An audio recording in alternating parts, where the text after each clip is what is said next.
আজহারুল ইসলাম রাজু, এটা আমার রিয়েল নাম। সবাই রাজু বলেই ডাকে। অনার্স ফাইনাল ইয়ারের ছাত্র। বাবা মায়ের একমাত্র সন্তান। আমার আর কোনো ভাই বোন নেই। বাবা সরকারি কর্মকর্তা এবং মা হলো গৃহিণী। আমরা মধ্যবিত্ত হলেও আমাদের পরিবার মহান আল্লাহর রহমতে অনেক সুখী। আমার বাবা মা আমার সাথে অনেক ফ্রি। বাবার বদলির কারণে নতুন এক শহরে এসেছি, তাই এইখানকার একটি ভার্সিটিতে ভর্তি হয়েছি।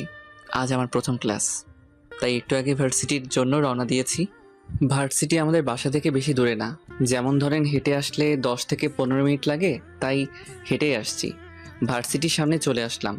আজ প্রথম দিন, তাই ক্যাম্পাসটা ভালো করে দেখছি। হঠাৎ চোখ গেল একটু দূরে। ক্যাম্পাসের সব ছাত্রছাত্রী এক জায়গায় জড়ো হয়েছে। ব্যাপার কি দেখার জন্য এগিয়ে গেলাম। ছাত্রছাত্রীদের ভিড়ের মধ্যে দিয়ে ভিতরে গেলাম দেখার জন্য কি হচ্ছে। ভিতরে যা দেখলাম তার জন্য আমি মোটেও প্রস্তুত ছিলাম না। দেখে তো আমার কপাল বেয়ে ঘাম পড়ছে। আর ভিতরে দেখলাম তা হলো একটি মেয়ে 3-3টে ছেলেকে আচ্ছা মতো মারছে। মেয়ের হাতে হকি স্টিক, তা দিয়ে ছেলেগুলোকে উত্তম মাধ্যম দিয়ে চলেছে। মনে মনে ভাবছি, আল্লাহ তুমি আমাকে কোথায় নিয়ে